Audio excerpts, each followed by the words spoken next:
My name's Tracy. I decided to make this video for the Twitter group No Sex Movement, and there's also for the ladies, No Sex Movement Ladies, but it's at NSM underscore ladies.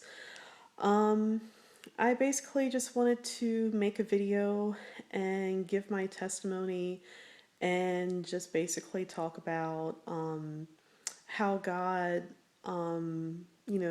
how He's brought me to a point where I want to keep my body pure and what I have dealt with in my past.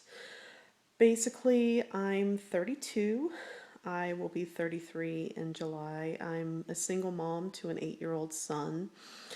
And pretty much my whole life from birth up until 2012, I have dealt with every type of abuse. But basically, I have dealt a lot with sexual abuse. And that's pretty much the reason why I'm making this video, to give my experience of how that affected my life and how God has brought me through that to be where I am today. Now, I did say all types of abuse, so not only sexual, but there was physical, there was verbal, and emotional as well. Um, just to give you guys a little bit of a background, I'm actually British. I know you can't tell. I was born and I lived in England until I was 10 years old. I'm 100% British. I'm actually adopted by Americans. And so when I was born to my biological family, I was actually sexually abused from every single male in my family except for an uncle and my cousins. And I have a sister, she's 3 years older than me. And so when I was born, my sister was around 3. My mom, she was getting divorced from my dad. And then she had a boyfriend, but basically the boyfriend was pretty much the same person that my dad was. And even though the abuse occurred with my dad, the boyfriend also did the same thing. So basically, my mom actually left my sister and I. She just abandoned us. And I was 6 years old when I was put into a foster home. And the only reason that I can credit how my sister and I were put into a foster home, my sister actually was telling kids at school during recess what was happening at the house. And then I guess word was getting around, and the kids were starting to tell the teachers. And then once teachers were hearing the same story, they went to the principal, and then, social services got involved. So thank God that my sister was actually, saying, this stuff during recess, because who knows how long it would have happened if she didn't speak up. So my sister and I were in a foster home for 2 years. We were staying with my adoptive parents for a year before the adoption was final. My adoptive dad was in the Air Force, the U.S. Air Force, and he was stationed over in England. And then with my adoptive mom, she had a hysterectomy because she had a tubal pregnancy. She already had 2 sons. They were pretty much grown and had moved out. And she found out with her tubal pregnancy that it was a girl. So she said, well, I really want girls. And so they adopted my sister and I. Now, the thing is that my biological mom, with rules that she was putting up for the paperwork for the adoption, she said, my sister and I could not under any circumstances be separated. We had to be adopted together. And then the other part of the agreement is that we would be raised in a Christian household. And when I was in England, there was a church called the Church of England. And so she said, if it's not the Church of England, then a Christian, she's like, but I do want the girls to be raised, with that background. When my sister and I were in the foster home, we saw my mom one time, for the last time. And then we also saw my dad for the last time. And of course, they had to come separately.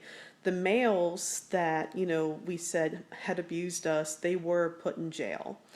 And then with my mom, nothing was charged with her, but she sent a postcard while we were in the foster home, and my sister got really upset. And I was only 6 at the time, and so I said, "Why are you so upset? Why are you so mad?" And then she said, "Here, Mom sent this postcard." And basically the postcard was saying, "Hey, sorry I didn't take you guys with me when I left. I couldn't afford, the money to bring you guys along. So I just want to say, I'm sorry." And that was pretty much all the postcard said. But what I have found out later was that she was also a victim of the abuse as well. So it's still wrong that, she left us in that abusive environment, but, it is what it is, I guess. I mean, I hope that, she was able to get the help that she needed.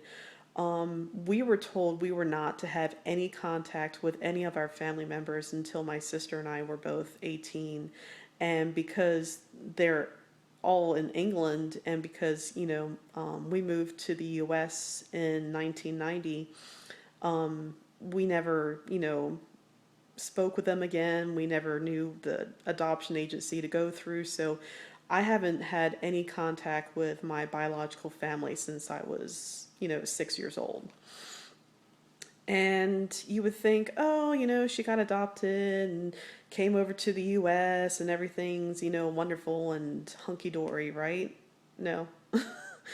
The adoptive family, so here I go from a household where it's, the abuse was sexual and there was some physical abuse as well. So I went from a sexual and physical abuse household to an adoptive household where it was emotional and verbal abuse.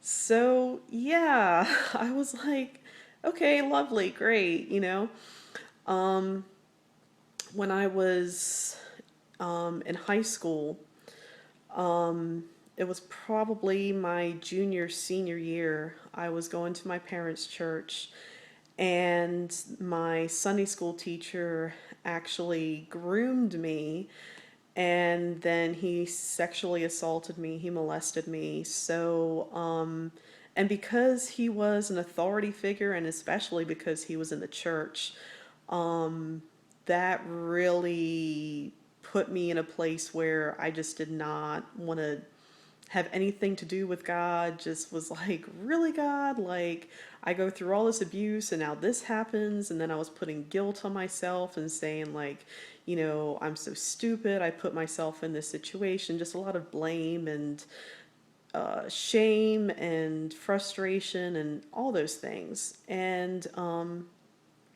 so that wasn't the only thing that happened.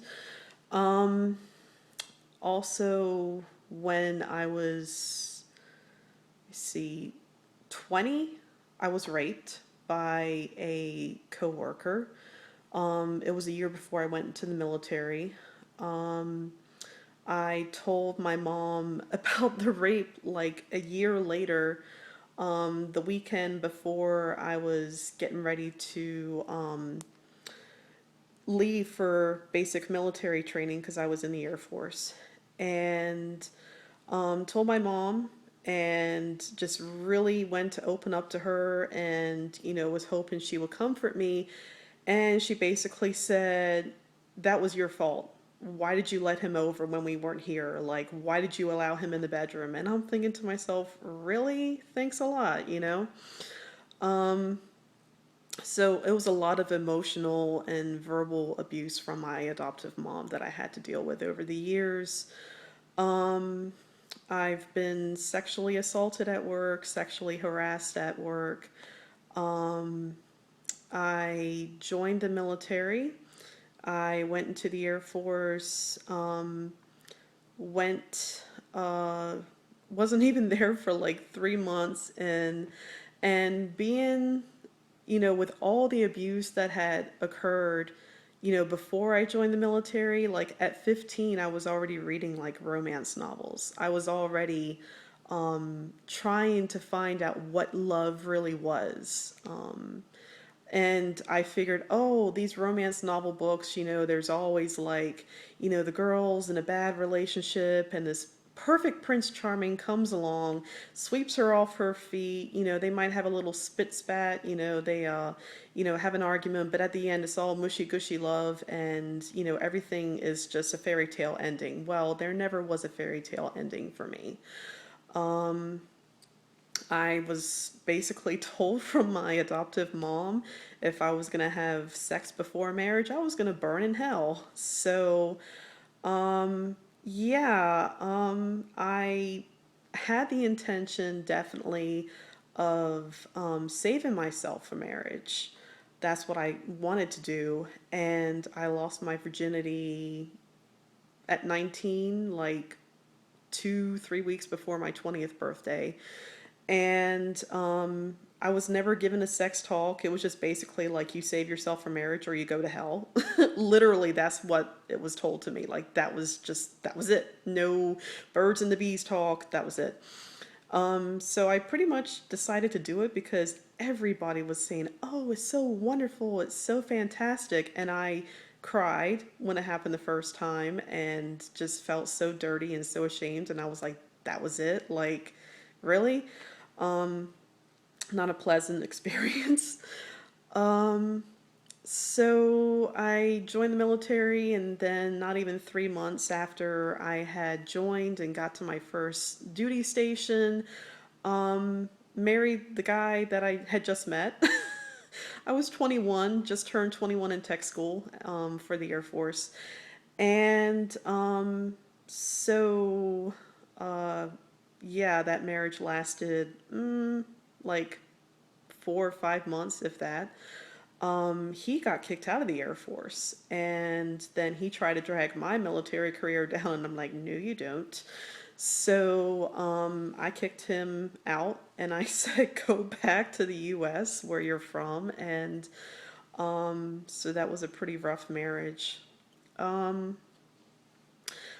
deployed to Kuwait in 2004. And I was only there for 3 months. It wasn't front lines. It wasn't anything like that. This is Air Force. They call it Chair Force for a reason. But while I was there was a staff sergeant who was in charge of the group that I was in. And we had tents where it was, just the one sex was allowed. Like it was male tents and female tents. Like you weren't supposed to have the opposite sex in there. And what happened is one day when I was, coming out of, going to the um the trailers where they had the showers and I went to go into the tent, well, I caught my staff sergeant, sleeping with one of the females in the tent and basically was like, hey, know what you guys are doing, like, can you please leave, because I was trying to change and it was just the two of them in there, but I was like, okay, I'm in here now, like, can you stop doing what you're doing? And of course they didn't listen to me. And so I sat on my bed, and luckily we have, the little mini areas like partitioned off, and we had just shower curtains and wall lockers to kind of like divide the individual areas up. And I went to sit on my bed, and I had a flashback of my rape. And I was sitting there for what seemed like eternity, but I'm sure it was just a few minutes. And I got up and I went and I found out, where the other staff sergeant was that was in charge of my group. And I basically was like, hey, this just happened. And he's just like, oh, you know what? That really stinks. Sorry to hear about that. You can't report that because anyone that's in a relationship out here is not going to be able to do that anymore. So pretty much he was doing the same thing and he didn't want to be caught, so didn't have anyone to turn to. And basically, while I was there, it didn't matter if you were single, engaged, married, separated, divorced, like everyone was just looking for a piece, of, yeah. And so basically, I was hearing that they were having orgies at the office, like after hours, and the first sergeant was you know sleeping with multiple members, and so I was like, who can I tell? I'm like, everyone's trying to you know do it for themselves, like I didn't have anyone to turn to. I confronted the staff sergeant maybe 2 or 3 days after the incident occurred, and he didn't want to apologize at all. He was just like, sorry. And that was basically the way he apologized. He's like, sorry. And so then, because he was higher ranking than I was, what he did was he said to all the staff sergeants and above, you guys need to watch out for this airman.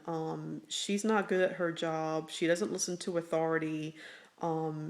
She's someone who gets into a lot of trouble.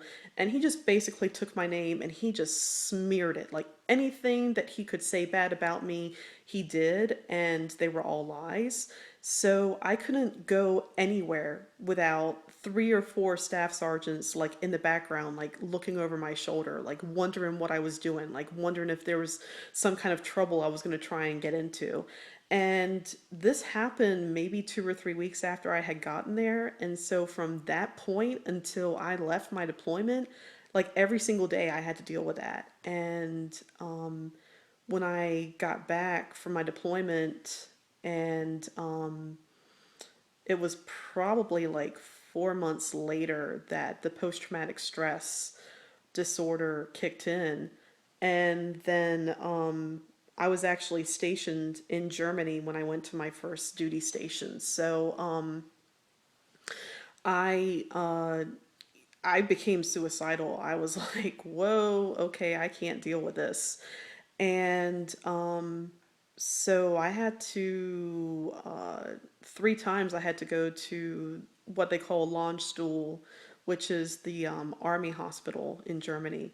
That's where a lot of the people from deployments get sent to before they get sent back to the States. But I was there like 3 different times for just wanting to die, wanting to kill myself, just being depressed. And so just really hard for me, a really rough time. And they did a medical board. They were like, hey, we'll see if we can approve this medical board, get you medically discharged, because I just could not function. I couldn't work, just major depression. And I was actually diagnosed with major depressive disorder, just with that. And then the medical board actually did approve me. I was medically discharged from the Air Force. And while I was going through that medical board process, I had already been divorced for maybe a year from the first husband.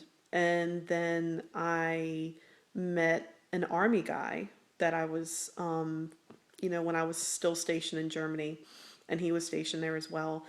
And so I said, hey, I'm going through this medical board. I don't know when they're going to approve it, but when they do, if they do, I'm going to be going back to the States and I'm going to be out for good. And I said, so do you want to pursue a relationship with me? Like, do you want to, you know, see if this can work? And he was like, yeah, let's do this. And he's like, I want to start a family with you, blah, blah, blah. Well, of course, I'm like, okay. And we just didn't even use condoms, just were going at it. And I was approved, went back to the States, moved back in with my parents because I was getting ready to go use my GI Bill to go back to school full time, live in the dorms at the university and whatnot. And the weekend that I got back, I had called my son's father, and he said, "Did you get your period yet?" And I was just like, I think that was supposed to be like a week ago. And I was like, oh no. So I took a pregnancy test and yep, I was pregnant. So I was like, oh boy, wow, okay.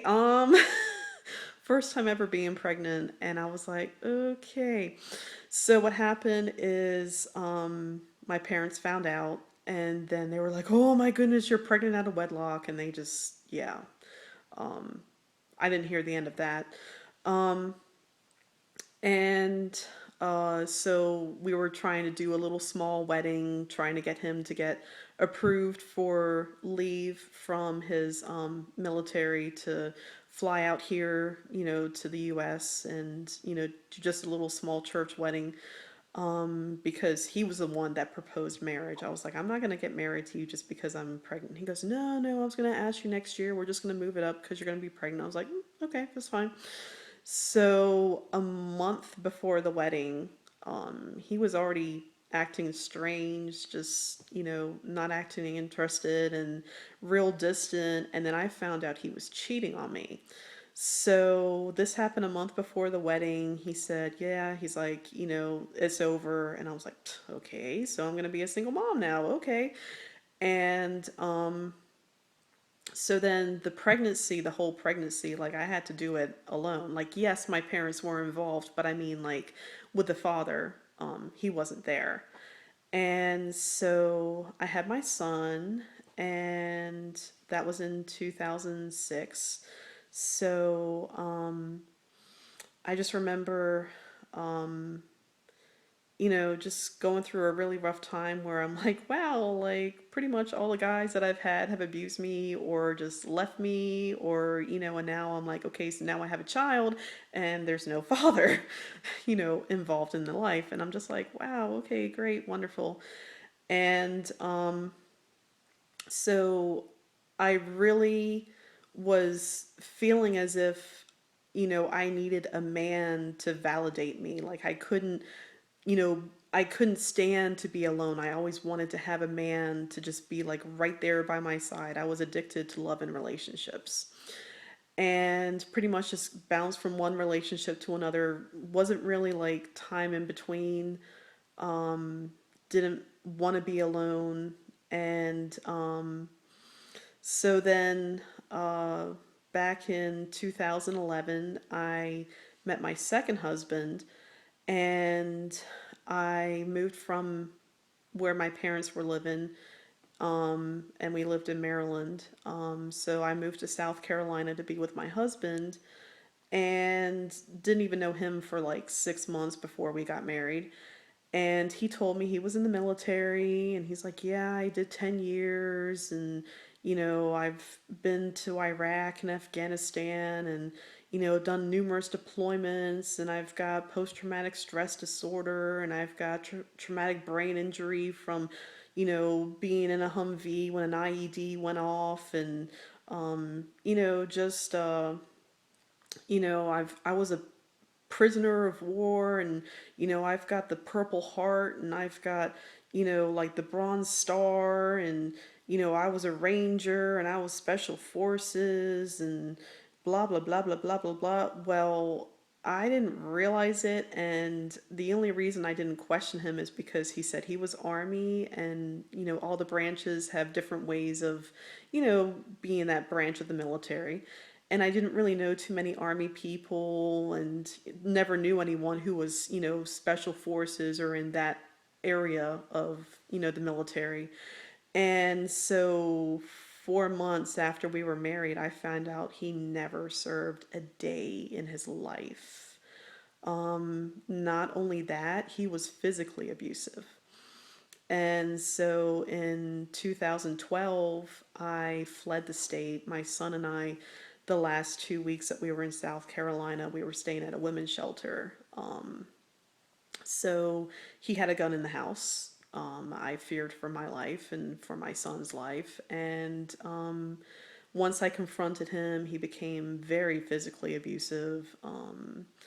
Took the charging cord to my phone one night, just went to wrap it around my neck, and luckily with me like flailing about and just freaking out, like he, let go, and he was laughing, and I was like, "What are you laughing about?" And he's just like, "What? It was just a joke." He's like, he's like, "I don't know what you're so mad about." And I'm just like, "You don't strangle people for fun." I'm like, "That's not a joke at all."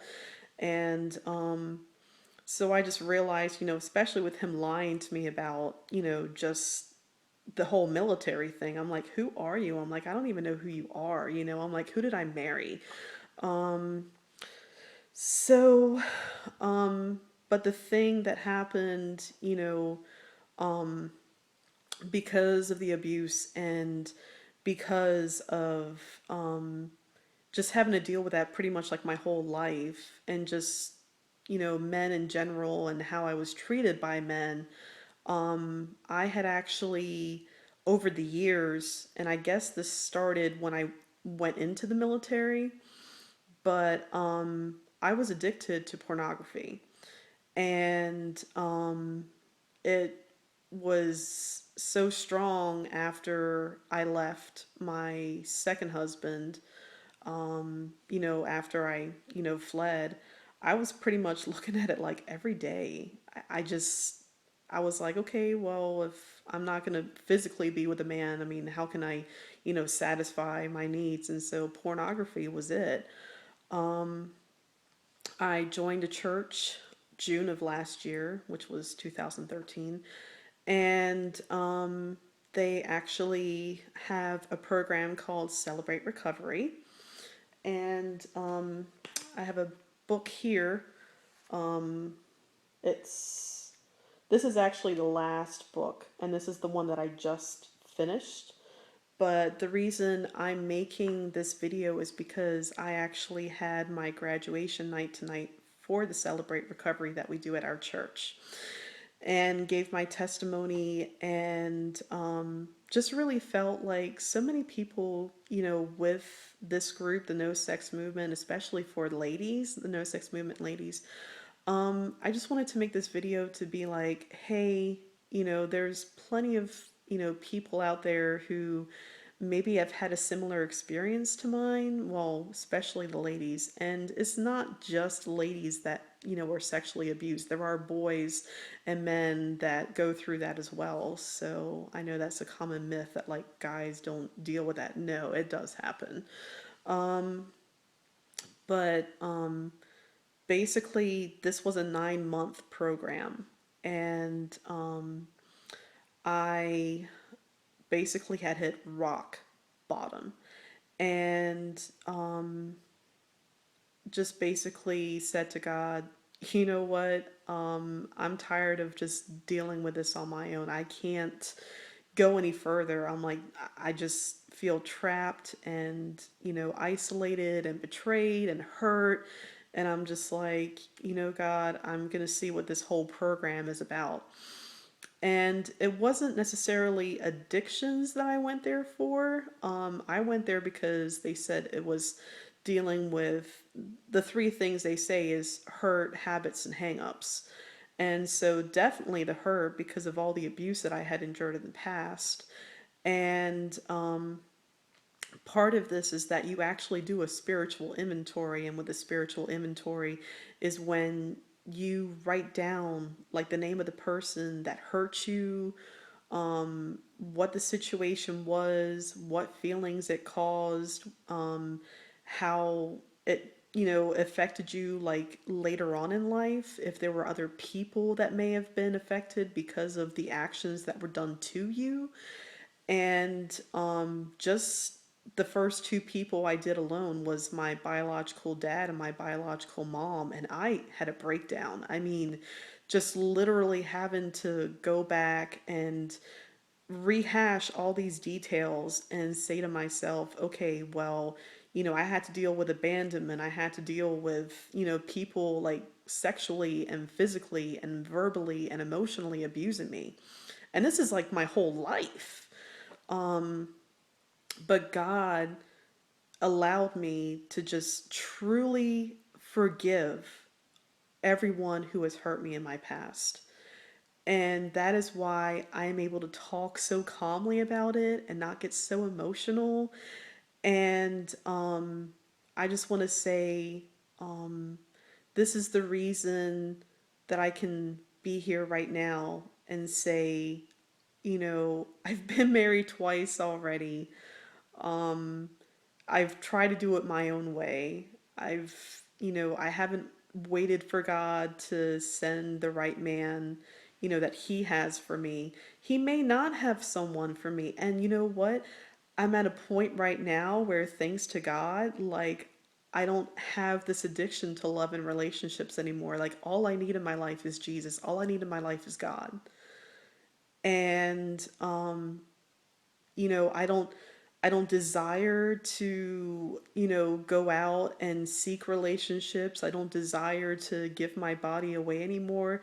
Next month, which will be April, is going to be 2 years that I have been celibate, because the last time that, I had sex was, with my uh I'm still married legally. Like, I didn't get the chance to divorce him because financially I just couldn't afford it. And it's been a year and a half that I've been separated from him already. But from the second husband, like, the last time that I had sex was with him. And that was, like, actually, yeah, next month is going to be 2 years.